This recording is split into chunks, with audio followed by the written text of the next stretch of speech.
ਉਹ ਯਾਰ ਮੇਰੀ ਜ਼ਿੰਦਗੀ ਨੂੰ ਤਾਂ ਚੰਗਾ ਸਿਆਪਾ ਪਿਆ ਹੋਇਆ ਹੈਗਾ। ਸੁਬਹ ਮੈਂ ਤੇ ਉੱਠਦਾ ਸਾਰੇ ਘਰ ਦੇ ਕੰਮ ਮੈਨੂੰ ਹੀ ਕਰਨੇ ਪੈਂਦੇ ਨੇ। ਜੇ ਅਗਰ ਮੈਂ ਆਪਣੀ ਮਾਮਾ ਨੂੰ ਗਲਤੀ ਨਾਲ ਕਹਿ ਦੇਵਾਂ ਮਾਮਾ ਮੇਰੇ ਕੋਲ ਕੰਮ ਨਹੀਂ ਹੁੰਦਾ ਹੈਗਾ, ਮੈਂ ਥੱਕ ਗਿਆ ਹੈਗਾ, ਮੈਨੂੰ ਬੜੇ ਪਿਆਰ ਨਾਲ ਆਪਣੇ ਕੋਲ ਬੁਲਾ ਕੇ ਮੈਨੂੰ ਦੋ ਮੂੰਹ ਤੇ ਛੁੱਟਦੀ ਹੈਗੀ ਹੈ, ਕਹਿੰਦੀ ਅੱਗੂ ਚੜ ਕਰਨਾ। ਮੈਨੂੰ ਤਾਂ ਘਰ ਵਾਲੀ ਇਨਸਾਨ ਨਹੀਂ ਖੋਤਾ ਸਮਝਦੇ ਹੈਗੇ ਨੇ। ਆਖਰਕਾਰ ਮੇਰੇ ਵੀ ਕੋਈ ਮੁਹੱਲੇ ਵਿੱਚ ਇੱਜ਼ਤ ਹੈਗੀ ਏ। ਮੈਂ ਵੀ ਆਪਣੇ ਦੋਸਤਾਂ ਦੇ ਨਾਲ ਉੱਠਣਾ ਬੈਠਣਾ ਹੁੰਦਾ ਹੈ। ਜਦੋਂ ਮੈਂ ਬੇਲੀਆਂ ਦੋਸਤਾਂ ਨਾਲ ਖੇਡਦਾ ਹੈਗਾ ਨਾ, ਉਹ ਕਹਿੰਦੇ ਨੇ ਉਸਮਾਨ ਤੇਰੀ ਤਾਂ ਘਰ ਵਿੱਚ ਇੱਜ਼ਤ ਹੀ ਨਹੀਂ ਹੈਗੀ ਏ। ਮੈਨੂੰ ਕਹਿੰਦੇ ਨੇ ਤੇਰੀ ਅੰਮਾ ਤਾਂ ਤੈਨੂੰ ਹਰ ਰੋਜ਼ ਹੀ ਫੈਂਟਾ ਲਾਂਦੀ ਹੈਗੀ ਏ।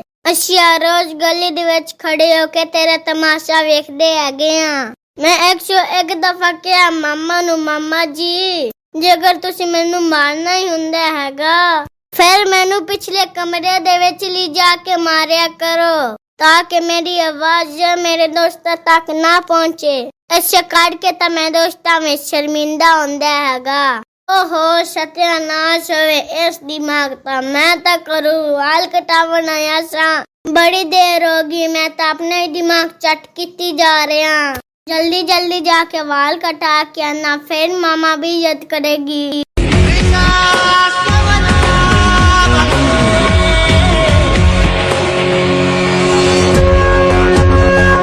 यार गुलाब शाह सलून नवा बना लिया जे। हाँ यार ओ दुकान जरा तंग सी है, ठीक है चलो अच्छी गल है। दस उस्मान की कर रहे हैं? वाल कटने ने दाढ़ी बनानी है, 9 कटने ने 10 किन्ने पैसे? ਵਾਲਾਂ ਦੀ ਕਟਿੰਗ ਦਾ 300 ਰੁਪਏ ਤੇ ਸ਼ੇਵ ਦਾ 150 ਰੁਪਏ ਤੇ 9 ਤੇਰੇ ਫ੍ਰੀ ਕੱਟ ਦੇਾਂਗੇ।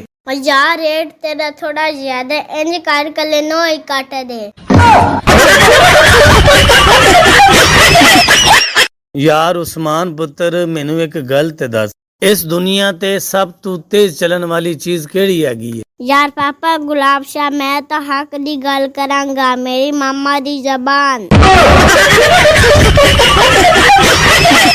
यार पापा गुलाब शाह जितनी गर्मी होगी ना शेड के उत्ते गिली चादर लेके फिरिया करो। ਆਹੋ ਉਸਮਾਨ ਪੁੱਤਰ ਬਿਲਕੁਲ ਇੰਜੀ ਹੈ। ए नावे जेड़ा दिमाग विच बम भरे ओनु आग लग जाए।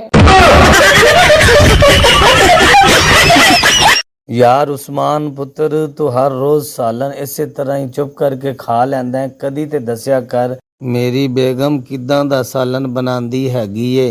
माशाल्लाह तुसादी बेगम इतना अच्छा सालन पकांदी हैगी है। सालन खान तू पहला होली जी अस्तान मेरे कान विच कहंदा हैगा यार उस्मान बिस्मिल्लाह फड़, नहीं ते मैनू खाना पएगा।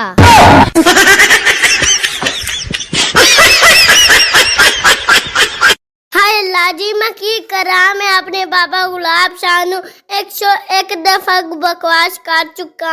मैनू प्राइवेट स्कूल दे अंदर दाखल ना करा। ओए मेरे तो कंजर दी गल सुनदा ही नहीं हैगा। फिर मैनू कहेगा पूरा साल पढ़ाई करदा ने की कीता ही। हुण उसनू की पता अजकल प्राइवेट स्कूलां विच की हो रहा है। ओए उस्मान की गल है, क्यों खप पा रहे हैं? और यार पापा गुलाब शाह आजकल प्राइवेट स्कूलों दे विच टीचरां दी उम्र इतनी घट हुंदी हैगी है कि बच्चे पढ़न दी बजाय टीचरां नू पछाण दे जुगाड़ विच रहिंदे ने। हुण तू ही दस बंदा उत्थे पढ़े कि अपना सड़क पूरा करे। ਓਏ ਉਸਮਾਨ ਓਏ ਸਰ ਦਬਾਨ ਨਾਲ ਨਹੀਂ ਸਹੀ ਹੋਣਾ, ਤੈਨੂੰ ਕਿਹਾ ਵੀ ਸੀ ਕਿਸੇ ਡਾਕਟਰ ਕੋਲ ਦਵਾਈ ਲਿਆ ਕੇ ਦੇ। ਓਏ ਮੈਂ ਮਰਨ ਵਾਲਾ ਹੋ ਗਿਆ। ਓਏ ਗਿਆ ਸਾ ਡਾਕਟਰ ਕੋਲ, ਉਹਨੇ ਕੋਈ ਨਹੀਂ ਦਵਾਈ ਦਿੱਤੀ। ਓਏ ਉਹਨੇ ਕਿਉਂ ਨਹੀਂ ਦਿੱਤੀ? ਉਹ ਕਹਿੰਦਾ ਸੀ ਤੇਰਾ ਪਾਪਾ ਗੁਲਾਬ ਸ਼ਾਹ ਸਾਡੇ ਇਸ ਪੂਰੇ ਇਲਾਕੇ ਦੇ ਵਿੱਚ ਰਨ ਮੁਰੀਦ ਮਸ਼ਹੂਰ ਹੈਗਾ। ਜੇ ਨਾ ਪੈੜਿਆ ਕੰਮਾਂ ਦੇ ਨਾਲ ਨਹੀਂ ਨਾ ਮਰਿਆ ਫਿਰ ਮਰਦਾ ਬੁਖਾਰ ਨਾਲ ਵੀ ਨਹੀਂ ਹੈਗਾ।